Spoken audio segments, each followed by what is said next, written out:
जय हिंद प्यारे बच्चों, मैं हाजिर हूं आज आपके साथ औसत का क्लास तीसरा लेकर। प्यारे भैया, आप 2 क्लास मेरे देख चुके होंगे।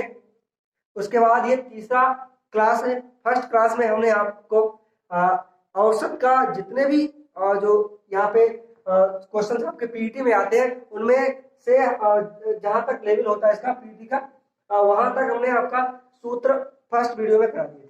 सेकंड में हमने आपको क्वेश्चन करवाए थे कल। ठीक है, आज भी हम इसमें क्वेश्चन ही लेकर आए हैं आपके लिए। ठीक है, तो अभी तक यदि आपने आपका अपना चैनल एक गणित को सब्सक्राइब नहीं किया है तो प्लीज आप अपने चैनल को सब्सक्राइब कर लें, बेल आइकन दबा लें, ताकि आने वाला हर रोज का वीडियो आपको मिलेगा सबसे पहले।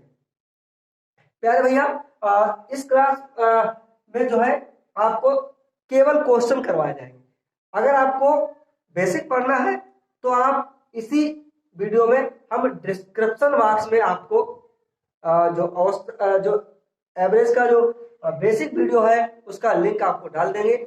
आप उस लिंक पर जाकर के आसानी से वो वीडियो देख सकते हैं, ताकि ये सारे क्वेश्चन आपको आसानी से समझ में आ जाए। चलिए ठीक आइए, चलिए देखते हैं। तो प्यारे भैया देखिएगा, आपका पहला क्वेश्चन इस वीडियो का कह रहा है कि किसी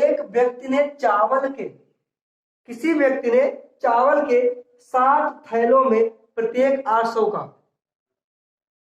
7 थैले चावल खरीदे हैं। कितने थैले चावल खरीदे हैं उसने? 7 थैले।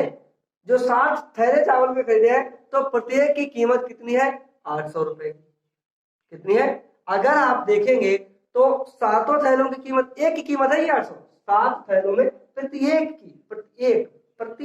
की कीमत कितनी है? 800 रुपए। अगर आपको सातों थैलों की कीमत निकालनी पड़े तो आप क्या करेंगे? 7 गुने 800 कितने के हो जाएंगे? तो 7 थैले चावल कितने रुपए के हो जाएंगे प्यारे भैया? 7 अट्ठे 56 और 0 से आ जाता है। ठीक है, 7 0 का 0, इसका 0। ठीक है, और 7 अट्ठे 56। तो 7 थैले चावल उसने एक थैला 800 में खरीदा है। ठीक है, और 7 थैले उसने 5600 रुपए में खरीद लिए। यहां तक आप समझ गए। चलिए आगे क्या कहता है? 8 थैलों में प्रत्येक 1000 रुपया का। 8 थैले उसने और खरीदे, उनकी कीमत 1-1000 रुपए है। ठीक है, तो 7 थैले ये हो गए। 8 थैले उसने और 1000 रुपए के एक थैले के हिसाब से खरीदा है। तो 8 थैले उसने 1000 रुपए के कीमत पर खरीदा है। अगर दिख नहीं रहा है 1000, ठीक है, 1000। तो 8 थैलों के जो चावल है उनकी कीमत आपको यहाँ पे हो जाएगी आपकी 1। ठीक है, 8 0 का 0, यानी कि यहाँ पे हो जाएगा 8000 रुपए उसने जो है 8 थैले चावल खरीदने में खर्च करे। 7 थैले चावल खरीदने में उसने 5600 यानी कि 5600 रुपए उसने खर्च की। यहां तक समझ गए? ठीक है, चलिए आगे क्या करा? 5 थैलों में प्रत्येक 1200। 5 थैले उसने 1200। अब चावल की क्वालिटी अलग अलग होगी, है ना? चावल की क्वालिटी है जो अलग अलग होगी, तभी तो 5 थैले 1200 में मिले एक के हिसाब से। ठीक है, एक थैला 1200 में मिल रहा है, यहाँ पे 5 थैले उसने 1200 के हिसाब से, एक थैले के हिसाब से 1200 रुपए में 5 थैले खरीदे। यहाँ तक समझिएगा। ठीक है, चलिए तो यहाँ पे 5 थैले उसने खरीदे। कितने खरीदे? 5 थैले, और एक थैले की कीमत यहाँ पे 1200 रुपया है। अब कितनी हो जाएगी 5 थैलों की कीमत? तो 5 0 का 0, 5 0 का 0, 12 पंजे आपका। ठीक है, अब आप देखिएगा, अब आपका क्वेश्चन क्या कह रहा है। चलिए तो बताइए, चावल की एक थैले की औसत बताना। एक थैले की औसत कीमत क्या होगी? समझो प्यारे भैया, हमने आपको इसमें औसत निकालने का जो आपका फॉर्मूला होता है, जो आपका सूत्र होता है, वो होता है औसत बराबर संख्याओं का योग बटे संख्या। जितनी बार आती है युग्मकों की संख्या। ठीक है, यहां तक आप समझ रहे हैं? तो आप पहले क्या करेंगे? इसका योग कर लेंगे। टोटल थैले उसने कितने खरीदे? थैले कितने खरीदे? तो थैले उसने खरीदे हैं, ये 7 थैले हैं, 8 थैले हैं, 5 थैले हैं, है ना? ये 7 थैले 800 के हिसाब से। ठीक है, ये 8 थैले 5 थैले। तो पहले अब टोटल रुपया उसका कितना खर्च हुआ? एक थैले की औसत आयु हमें बतानी है। चलिए एक थैली की औसत आयु, तो पहले भैया इसे आप जोड़ सकते हैं, ठीक है, ऐड करेंगे तो आप जोड़ेंगे तो 0 आ जाएगा, यहाँ पे भी आपका 0 आ जाएगा, यहाँ पे आपका 6 आ जाएगा, ठीक है, 8 और 5 13, और 13 और 6 आपका हो जाएगा 19। कुल रुपया उसका जो है सारे चावल, जितने भी चावल उसने खरीदे हैं, ठीक है, 7 थैले 5 थैले 8 थैले, सारे थैलों की कीमत लगा दी जाए तो टोटल रुपया उसका होता है 19,600 रुपया उसने खर्च करा है। ठीक, यहां तक आप समझ गए। इसके बाद क्या करना है आपको, तो ये कितने थैले हैं, अब आपको थैलों की संख्या करनी है, तो यहीं पे आप कर सकते हो, या मैं आपको इधर बता देता हूँ। 19,600 रुपया उसने खर्च किया है कितने थैलों पे, 7 थैले प्लस 8 थैले प्लस 5 थैले। कितने थैले हैं, एक थैले, 3 थैले नहीं है, 3 थैले नहीं है, 3 नहीं, ठीक है। चलिए तो आप जोड़ेंगे 19,600 बट्टे में 8 और 5 13 और 7 हो जाता है आपका 20, ठीक है, आपका हो जाएगा 20। चलिए इसे आप यहाँ पे वाह कर देंगे तो 0 से आपका ये 0 आसानी से कट जाएगा। यहाँ तक आप समझ गए होंगे। चलिए 2 से काटिए, 2 नेम 18, 2 नेम 18, एक यहाँ बचा, यहाँ पे 16 है, 2 अट्ठे 16 और 0 जो है ठीक है, तो आपका आंसर हो जाएगा भैया 980 रुपए। ये आपका, यहाँ तक आप समझ गए होंगे आसानी से, ठीक है। तो उसका जो है एक 25 थैले उसने चावल खरीदे, कितने टोटल कितने थे, सॉरी 20 है, 20 है, ठीक है, 20 थैले उसने चावल खरीदे, 8 15 5 20, ठीक है, तो 20 थैले चावल उसने खरीदे, तो एक थैले के हिसाब से उसे पड़ा 980 रुपए का चावल, ठीक है, एक थैले का चावल उसे 980 रुपए। चलिए ऑप्शन की तरफ चलते हैं, पहला ऑप्शन नहीं है, सेकेंड ऑप्शन आपका राइट, ठीक है, ये आपका राइट है, ठीक है, सेकेंड ऑप्शन आपका राइट है। यहां तक आप समझते हो। चलिए देखिए पहले भैया आपका अगला क्वेश्चन जो है, आपका जो अगला प्रश्न है वो कह रहा है 35 39 41 46 और 27 का तथा x, एक संख्या और भी है x, ठीक है, यहां तक ही सीमित नहीं है, तथा यहाँ ये भी एक संख्या का औसत अंश है। इन सारी संख्याओं का प्यारे भैया औसत जो है वो आपका 38 है, राइट। चलिए x का मान, ये संख्या क्या होगी, ये कह रहा है क्वेश्चन। संख्याएं दी है आपको, औसत दिया है, एक संख्या यहाँ पे गायब कर दी गई कह सकते हैं, उसका हमें मान निकालना है कि वो कौन सी संख्या है, ठीक है, यहां तक आप समझ गए होंगे। चलिए पहले भाई देखिए, मेहनत करते रहिएगा, मेहनत करते रहेंगे तो एक ना एक दिन आपको जो सफलता है वो जरूर आपसे आके मिलेगी, आसानी से मिलेगी। केवल कहते हैं ना, सतत प्रयास ही सफलता की कुंजी है, तो आप लगातार लगे रहिएगा, कंटिन्यू। एक दिन में आप जो है 24 घंटे पढ़ने से कुछ भी नहीं होने वाला है, लेकिन 24 दिन तक आप पढ़ेंगे तो आपको बहुत कुछ याद आ जाएगा, ठीक है, बहुत कुछ सीख जाएंगे आप 24 दिन में। तो एक दिन में कुछ नहीं होता है, लेकिन एक दिन जरूर कुछ ना कुछ होता है, ये ध्यान रखिएगा। चलिए देखिए, तो आपका ये संख्या दी गई है, आपका औसत होता है, औसत बराबर लिख सकते हैं, वैसे आप वहां जाके देख सकते हैं पिछले वीडियो में, औसत बराबर संख्याओं का योग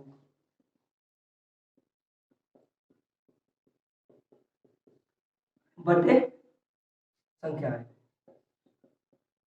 कुल संख्या है, ठीक है, कुल संख्या है बट्टे कुल संख्या, ये आप समझ सकते हैं, ठीक है, ये होता है औसत निकालने का फार्मूला। चलिए करिएगा इसे, तो औसत कुल संख्याओं का योग बटे औसत, औसत बराबर औसत, इसने क्या किया, औसत दे रखा है तो औसत दे रखा है, औसत दे रखा है तो औसत कितना है 38 है, यहाँ पे लिख दीजिएगा, ये पूरा देखिए, इसे ऐड कर लेना, plus 39 plus 41 plus 46 plus x, एक संख्या ये भी है, बट्टे कितनी देखिएगा, 1 2 3 4 5 6, 6 कर लेंगे, 41 46 प्लस 27 प्लस x, ठीक है,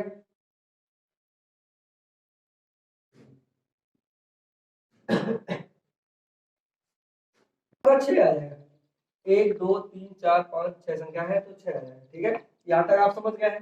चलिए तो मुझे क्या करना है, एक्स का मान निकालना है। किसका निकालना है, एक्स का। तो आप पहले इन सारे अंकों को जोड़ लीजिएगा, सारी संख्या जितनी भी दी गई इन्हें जोड़ लीजिए, और 6 को आप इधर ले आएंगे, इस 6 को आप इधर ले आएंगे, ठीक है। तो ये 6 इधर देखिएगा आप बट्टे में है, पक्षांतर इसका होता है, तो ये इधर आएगा तो गुना में आ जाता है, ठीक है। यहां तक आपको याद है ना, चलिए इतना ध्यान रहेगा। तो 6 जब इधर आएगा तो आपका हो जाएगा 6 गुने 38, या सीधे लिखो, ठीक है। 6 अट्ठे 48 का 8 4 6 तिया 18 और 4 आपका हो जाएगा 22 बराबर, इधर आ गया अब केवल ये बचा है। चलिए तो 7 और 6 13, एक यहाँ पे 17 और 9 26, ठीक है, और 5 आपका 31, ठीक है। 26 और 5 31 का एक हो जाएगा आपका हासिल, यहाँ पे 3 लगेगा। 2 प्लस 4 6 और 2 और 4 6 और 4 10 3 13 और 3 13 3 16, ठीक है। 13 3 16 और 3 19 हो जाएगा, ठीक है। 19 हो जाएगा प्लस आपका एक्स हो जाएगा, ठीक है। एक संख्या ए भी तो है, इसका अभी मान भी निकालना है, ठीक है। चलिए यही तो निकालना है, तो मैं सीधा लिख सकता हूँ, आप ऐसे भी लिख सकते हो 191 प्लस एक्स बराबर 228, ठीक है, 228, ठीक है। चलिए अब अभी आप देख रहे थे ना, इधर ये बट्टे में था, इधर क्या गुना में हो गया, मुझे एक्स का मान लेना है, तो एक्स का मान लेना है आपको। तो आपका ये जो 91 है वो इधर आ जाएगा ना, एक्स रह जाएगा, तभी तो एक्स का मान निकल पाएगा। तो 191 आप इधर भेजेंगे तो आपका एक्स बराबर हो जाएगा 228 माइनस 191, ठीक है। इधर प्लस में है, देखो एक्स के प्लस में है, तो इस बार जाएगा पक्षांतर होगा तो माइनस में हो जाएगा, ठीक है। चलिए 8 में से 1 गया, आपका कितना बचा, 7 बचा। चलिए तो 12 में से लोगे आपका 3 बचा,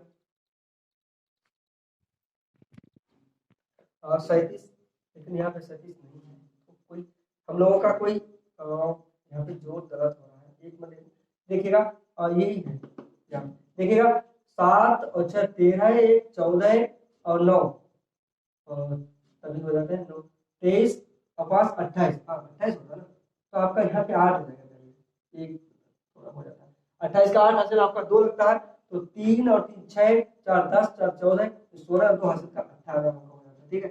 यहाँ पे ये देखेंगे, ठीक है। चलिए इतना सा है, कोई दिक्कत नहीं, चलिए ठीक है। अब इसे आप घटाएंगे तो 8 में से 8 निकल जाएगा, 8 से 8 निकलेगा 0 आएगा, तो 22 में से 18 जाएगा 4, ठीक है। यही आपका आंसर है, ये 40 है भी इसमें, सेकंड ऑप्शन सही है, ठीक है। वो थोड़ा यहाँ पे मिस्टेक हम लोगों का हो गया, कोई बात नहीं, ठीक है, होता है। तो आप यहाँ पे इतना समझ गए होंगे, ठीक है। चलिए भैया आपका अगला क्वेश्चन देखिए प्यारे भाई, आपका अगला क्वेश्चन है, एक विद्यालय में 50 शिक्षकों की औसत आयु 66, समझिएगा 50 अध्यापक है, 50 की औसत आयु 66 वर्ष है, ठीक है। तथा दूसरे विद्यालय के 60 शिक्षकों की आयु 55 वर्ष, ठीक। क्या है ये, शिक्षकों की आयु और औसत आयु होगा, शिक्षकों की औसत आयु, ठीक है। यहाँ पे ये नहीं लिखा है, चलिए कोई बात नहीं, शिक्षकों की औसत आयु 55 वर्ष होगी, ठीक है। यहां तक आप समझ गए। देखो प्यारे भैया, अगर आपका औसत दिया रहता है, क्या दिया रहता है, आपका औसत दिया रहता है, और शिक्षकों की संख्या यानी कि युग्मकों की संख्या, ये समझिएगा, संख्या दी रहती है, तो आपका संख्याओं का योग आप क्या ज्ञात कर सकते हैं, संख्या का योग, ठीक है, ये सूत्र होता है। दोनों विद्यालय के शिक्षकों को मिलाकर औसत आयु क्या होगी, दोनों विद्यालय के शिक्षकों का योग कर दिया जाए तो औसत आयु क्या होगी, समझेंगे, समझ रहे हैं ना इतना, तो कितनी होगी। तो हमें पहले दोनों विद्यालय की संख्याओं का योग पता होना चाहिए। तो संख्याओं का योग प्यारे भैया, संख्याओं का योग करने के लिए हमें क्या करना होता है, औसत आयु, औसत और गुना संख्याओं का संख्याओं की जो युग्मकों की संख्या कह सकते हैं, ठीक है। और संख्या, जो संख्या मतलब कौन सी संख्या, जो शिक्षक कितने हैं, है ना, तो 55 है, तो ये हम संख्याओं का योग निकाल सकते हैं इससे, ठीक है। तभी हम जाके इस वाला ये दोनों विद्यालयों का मिला के औसत निकाल पाएंगे। चलिए, तो हमें क्या करना है, संख्याओं का योग निकालना है। तो पहले विद्यालय का, प्रथम विद्यालय आपका है, तो यहाँ पे आप 50 गुने का 66 करेंगे, तो जो प्रथम विद्यालय में शिक्षक है उनकी आयु जितनी जितनी दी है, जितनी जितनी संख्या की आयु उनकी दी है, उस आयु का आप योग निकाल सकते हैं, ठीक है। उन संख्याओं का आप योग निकाल सकते हैं पहले, ठीक है। तो योग आप इस तरीके से निकाल सकते हैं। तो 5 जीरो, ये देखिए जीरो इधर हो जाएगा, 5 छक्के 30 का जीरो, ये वाला जीरो भी एक इधर लिख देते हैं। तो 5 छक्के 30 का जीरो, हासिल का आपका 3 हो जाएगा, तो 5 छक्के 30 और 3 आपका 33 हो जाएगा। अगला है आपका, अगला जो है आपका दूसरे विद्यालय, दूसरा विद्यालय का है 60 शिक्षक है और उनकी आयु जो है वो 55 वर्ष है। चलिए इसे भी कर लीजिएगा, तो 6 पंजे 30, ये भी हो जाएगा 6 पंजे 30 और 6 पंजे 30 और 3 हासिल वाला, तो आपका 33 हो जाएगा। 1 जीरो ये वाला यहाँ पे हो जाएगा, ठीक है। तो दोनों विद्यालय के जो अलग अलग विद्यालय थे उनका एक पहले विद्यालय की औसत आयु है जो सॉरी जो भी संख्या है उसका योग ये है, और दूसरे विद्यालय की संख्याओं का योग दोनों का बराबर होगा। चलिए, तो अब दोनों विद्यालयों के शिक्षकों का योग करेंगे, चल दोनों विद्यालय के शिक्षक, तो दोनों विद्यालय के शिक्षक पहले संख्याओं का योग करेंगे। चलिए 0 0 6 6 3 और 3 6 3 3 6, ठीक है। अब हमें क्या करना, अब दोनों विद्यालय देखिए, दोनों विद्यालय के शिक्षकों का मिलाकर औसत आयु, तो दोनों विद्यालयों के शिक्षकों की औसत आयु निकालनी है। अभी तो एक एक करा, अब दोनों का जब हमें निकालना है तो दोनों विद्यालय के शिक्षकों का भी योग करना पड़ेगा। पहले में कितने शिक्षक थे प्यारे भैया, एक विद्यालय में 50 शिक्षक थे, दूसरे विद्यालय में 60 शिक्षक, ठीक है। तो 50 शिक्षक प्लस 60 शिक्षक बराबर ये 66 डबल 0, ठीक है। चलिए 6 5 11 0 नहीं, ठीक है, 0 का 0 6 5 11, ठीक है। अब आपका आ जाएगा 66 0 0, अब क्या करना है, तो 66 0 0 बट्टे 11, ठीक है, 11 छंगे 66 60, ठीक है। तो दोनों विद्यालयों का औसत आयु मिला के आपका हो जाता है, औसत आयु मिला के आपका दोनों विद्यालयों के शिक्षकों को योग करके उनका औसत आयु जो है, दोनों विद्यालयों के शिक्षकों का औसत आयु है 60 है। चलिए देखते हैं, 57.5 यह नहीं है, 60 है, 65 है, ये भी नहीं है, 62 भी नहीं है, तो फिर कौन सा ऑप्शन, इनमें से कोई नहीं, ठीक है, नॉन ऑफ दीज, ठीक है, ये आपका आंसर हो जाए इनमें से कोई, ठीक है। अगला क्वेश्चन देखिए यार भैया, आपका समझ रहे होंगे ना, समझ में आ रहा है। यहाँ पे ये आपके समझ में नहीं आया हो तो आप पिछला वीडियो आप देख सकते हैं, उसमें पूरा ये बेसिक से मैंने बता दिया है, सारे जो है सूत्र इसके लिखवा दिए गए हैं, इसलिए इसमें कोई भी फार्मूला मैं आपको नहीं दे रहा, ठीक है। बता तो दे रहा हूँ, सारे फार्मूला मैं यहाँ पे ये पूरा बताता जा रहा हूँ आपको, फिर भी ना समझ में आ रहा हो तो आप पिछला वीडियो मेरा देख सकते हैं, फर्स्ट वीडियो जो है औसत का देख सकते हैं, इसमें लिंक दिया जाएगा, ठीक है। चलिए क्या आपका अगला प्रश्न है, 9 छात्रों तथा एक अध्यापक, छात्रों की संख्या 9 है, एक अध्यापक भी उसमें शामिल है, एक अध्यापक की औसत आयु 16 है, समझिएगा, एक अध्यापक की औसत आयु 16 वर्ष है, ठीक है। 9 छात्र और एक अध्यापक को मिला के कुल कितने युग्मक हो जाते हैं, यानी कि 10 हो जाते हैं। 9 छात्र है, एक अध्यापक है, तो 10 लोग हो जाते हैं मिला के, ठीक है। संख्या कितनी हो जाती है, 10। जब 10 संख्या हो जाती है तो टोटल का मुझे निकाल लेना, ठीक है। 10 संख्याओं का औसत आयु 16 वर्ष है, तो इन दोनों 10 संख्याओं की का योग कितना होगा, गुणा कर दो, 160 आ जाएगा, ठीक है। तो 10 संख्याओं का योग जो है वो कितना है आपका, 160 वर्ष है, ठीक है। चलिए अगला क्या है, प्रथम 4 छात्रों का 19 वर्ष, ठीक है।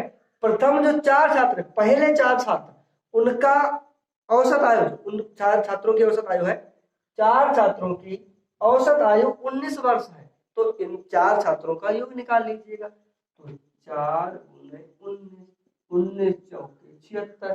ठीक है, 4 छात्रों के जो प्रथम 4 छात्र हैं उन 4 छात्रों की संख्याओं का योग कितना है? 76 है। ठीक, अच्छा चलिए, अंतिम 5 छात्रों की औसत आयु 10 वर्ष है, तो 5 छात्रों का योग निकाल लेंगे। 5 छात्रों का योग कितना है? 10 वर्ष, 10 औसत आयु है तो 50 हो जाएगा। प्यारे भैया समझिएगा मेरी बात, देखिए इसमें क्या है, बड़ा सरल सा है, थोड़ा घुमा रहा है ना। अध्यापक की आयु पूछी गई, ठीक है। अब देखिएगा, आपको सीधे सीधा दे रखा है कि 9 छात्रों का दे रखा है, 4 और 5 9 छात्रों का योग दे रखा है ना। और आपका कितना दे रखा है? 10 का भी दे रखा है। अध्यापक सहित योग भी दिया है, केवल 9 छात्रों का भी योग आपने खुद निकाल लिया है यहाँ। ठीक है, समझ रहे हैं ना, आपने ये खुद निकाल लिया है। अब क्या करना है, तो 10 में से 10 का जो योग है उसमें से आप 9 का योग छात्रों को घटा देंगे तो आपका केवल अध्यापक की आयु आ जाएगी ना। ये छात्रों का 4 छात्रों का 5 छात्रों का, तो 4 और 5 9 छात्र हो गए आपके। अध्यापक का कहीं पे नहीं दिया गया कितनी आयु है, ठीक है, वही हमें बतानी है। ठीक है, तो क्या एक अगर आप इसमें से यानी कि जो 9 छात्र हैं आपके, एक अध्यापक है, उनकी आयु का योग आपको मालूम है 160 है, देखिएगा उसमें से आप 4 छात्र प्लस 9 छात्र इनको जोड़ लेंगे ना। इनमें से अगर 9 छात्रों की संख्या का योग घटा देंगे तो जो आपके गुरु जी है उनकी संख्या आपको पता चल जाएगी वर्ष। ठीक है, कितने वर्ष है। चलो, तो 160 माइनस 76 प्लस 50 कर देंगे ना। ठीक है, 76 प्लस 50 कर देंगे, सॉरी 160। ठीक है, तो 160 माइनस 6, 7 और 5 12 आपका आ जाएगा। तो आप इसे घटाएंगे, 10 में से 6 निकल जाएगा, 4 बचेगा। यहाँ पे कितना बचा? 15, 15 में से 12 जाएगा तो 3। ठीक है, 34 हो जाएगा आपका। चलो, 34 वर्ष हो जाएगा। प्यारे भैया देख रहे हैं, ये आसानी से एकदम आपका समझ में आ गया। ठीक है, अभी तक आप वीडियो देख रहे हैं और आपने चैनल सब्सक्राइब नहीं किया है तो प्लीज चैनल को सब्सक्राइब कर लें, ताकि आपको ऐसे ही जो है आने वाला हर वीडियो आपको देखने को मिलता रहे और ऐसे ही क्वेश्चन आप जो है आसानी से शानदार ट्रिक के साथ आप सीख सकें। ठीक है, चलो, तो आपका ये 34 है, आपका ऑप्शन नंबर बी जो वो राइट आंसर हो जाएगा। चलो प्यारे भैया देखिएगा, चलो क्वेश्चन नंबर 5 आपका है, कह रहा है कि 9 संख्याओं का औसत 50 है। प्यारे भैया समझो, वैसा ही क्वेश्चन है, सब पीछे वाला है, देखिए पूरा पढ़ेगा। 9 संख्याओं का औसत 50 है, प्रथम 5 संख्याओं का औसत 54 है, पहली 5 संख्याओं का औसत 54 तथा अंतिम 3 संख्याओं का औसत 52 है। तो जो छठी संख्या है हो, तो छठवीं संख्या का क्या होगी, छठवीं संख्या क्या होगी, समझ रहे ना। तो प्रथम 5 का औसत, अंतिम 3 का औसत इसने दे रखा है प्यारे भाई, छठी संख्या आपको ज्ञात करनी है, याद रहे। चलिए देखिए, तो हमें क्या करना है, कुल संख्याओं का योग निकाल लेना है। कुल संख्या कितनी है? 9 है। तो 9 संख्याओं का योग कैसे निकालते हैं? संख्याएं गुणे औसत, तो संख्याएं गुणे औसत, तो 9 पंजे 45, जीरो इधर आ जाएगा। ठीक है, समझ रहे हो ना, 450 हो जाएगा। प्रथम 5 संख्याओं का योग कितना है? 5 संख्याएं, प्रथम का योग कितना हो जाएगा? 4 पंजे 20 और 5 25 और 2 27। ठीक है ना, प्रथम 5 संख्याओं का योग कितना हो जाता है? 270। अंतिम 3 संख्याओं का योग, तो अंतिम 3 संख्याओं का योग आ गया 3 दूने 6 और 5 3 15। अंतिम देखिए, अंतिम 3 संख्याओं का योग है, प्रथम 5 संख्याओं का योग है, तो छठी संख्या जो है वो हमें ज्ञात। समझ गए बेटा? नहीं समझ रहे? यहां तक आप समझ गए। अब हमें क्या करना है, तो मेरे पास कितनी संख्या है टोटल? टोटल तो वैसे 9 है। ठीक है।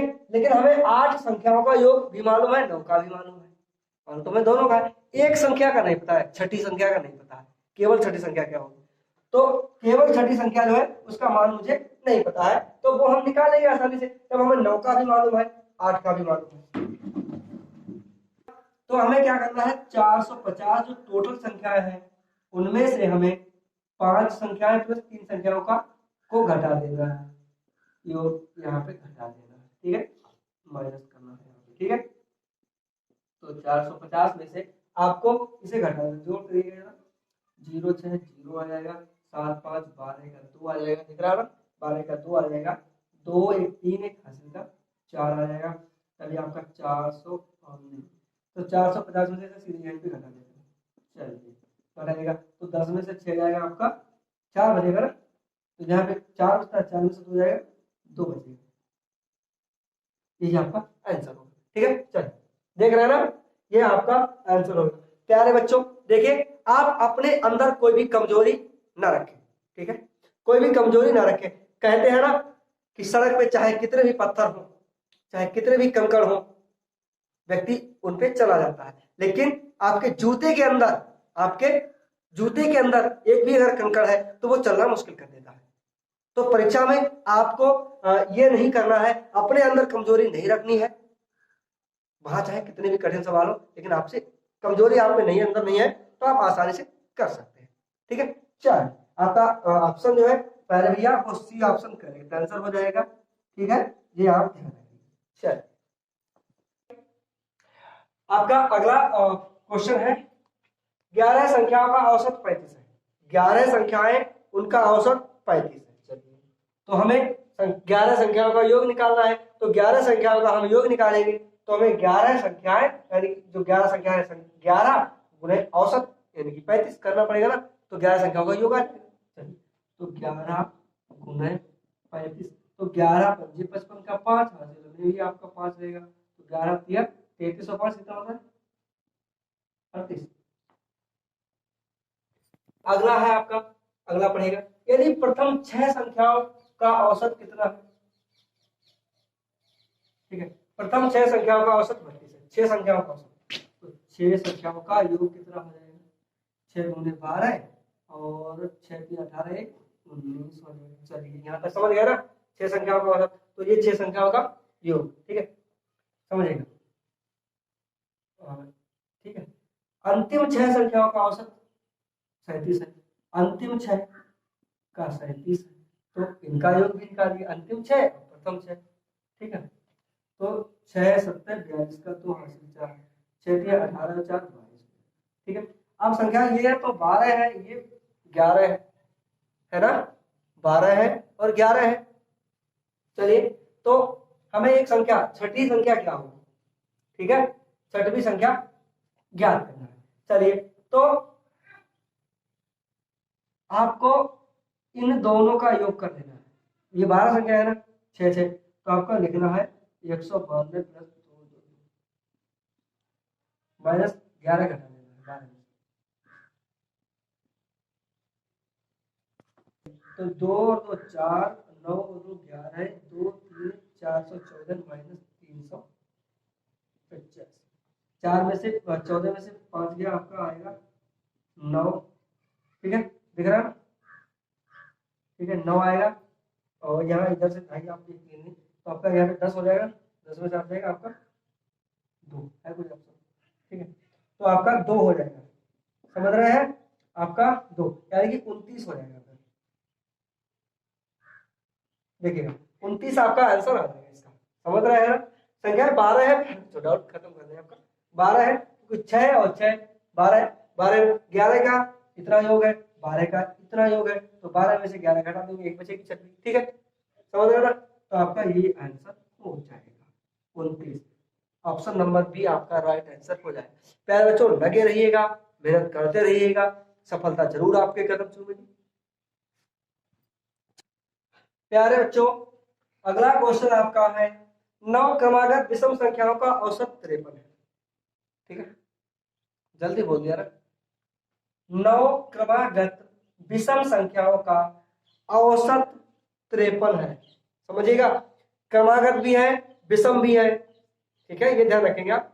औसत 53 है, तो हम 53 ही क्यों नहीं पहले लिख देते, बड़ा सिंपल, वैसे नहीं, एकदम ट्रिक से करेंगे, ठीक है। 53 यहाँ पे लिख देंगे, 53 औसत है, ये 53 संख्या कितनी है, 9 है। चलिए 9, 1 2 3 4, ये 5 और 6, 7 8 9, दिख रहा ना आपको, 9। 53 क्या है, औसत है, इसलिए तो इसे बीच में रखा, संख्या है 9 है, तो 4 इधर है 4 इधर है, बीच की संख्या ही तो औसत होती है। लेकिन विषम संख्या है, ये भी आपको ध्यान रखना, कैसी है, विषम है। 53 से बड़ी संख्या, तो इधर वाला लिखते हैं, तो 53 से बड़ी विषम संख्या क्या होगी, 54 तो सम होती है, तो आपका 55 होगी। 56 फिर से सम होती है, तो आपका 57 होगी। 58 फिर से सम है, तो आपका 59, आपका 61, ठीक है। क्रमागत विषम की बात करता, दो दो ऐड करते चले जाएंगे, ठीक है। पीछे जाना है तो घटा देंगे, इसमें 53 से 2 घटाएंगे तो आपका 51, 51 से 2 घटाएंगे आपका 49, 49 आएगा, 49 से 2 आप घटाएंगे तो यहाँ पे 47 बन जाएगा, यहाँ पे 45, 47 से 2 घटाएंगे, यहाँ पे समझ आ रहा। तो ऐसा आपको अगर दिया रहता, आपको पूछा जाता 9 क्रमागत संख्याएं, एक संख्या शुरू की दे दी जाती है या लास्ट वाली आपको दे दी जाती, तो इसका औसत बताइए, तब भी आप आसानी से, जैसे 61 आपको दे दिया, इस 61 से पहले क्रमागत 9 संख्या, तो 61 से पहले क्रमागत विषम 9, तो यही रहती 61, ठीक है, पहले, ठीक है, समझ रहा, या 61 का कहता, 61 से कम की कहता, ठीक है, तो ये रहता, तो आपका ये हो जाता, तो आप सीधे से 20 वाला कर देते, 4 छोड़ कर देते, ठीक, 9 है इसलिए, ठीक है। चलिए, और अब आप इसका यहाँ पे 53, तो सबसे छोटी इसमें पूछा ना, सबसे छोटी विषम संख्या, सबसे छोटी क्या है, 45 है, 45 आप समझ रहे हैं, यहाँ तक समझ गया ना, हो जाए। प्यारे भैया, आपका अगला क्वेश्चन है, यदि 8 अनुक्रमिक सम संख्याओं का, सम संख्या है, ठीक है, औसत 93 है, संख्याएं सम है लेकिन औसत एक विषम संख्या है, समझिएगा, तो उनमें बृहत्तम, जो बाह्यतम संख्या होगी, बाह्य संख्या होगी, या कह सकते हैं आखिरी संख्या बृहत्तम, आंतरिक की बात करो या अनुक्रमिक, ठीक है, तो बाह्यतम संख्या क्या होगी, सबसे आखिरी संख्या कह सकते हैं क्या होगी, तो आप 93 यहाँ पे पहले लिख लेंगे, कितना लिख लेंगे, 93 के बाद कितना आता है, 94 एक सम संख्या, ठीक है, लेकिन ये औसत है ना, औसत 93 है, संख्या कैसी है, सम है सब, तो चलिए, तो 96, 98 और 100 आपका हो जाए, ठीक।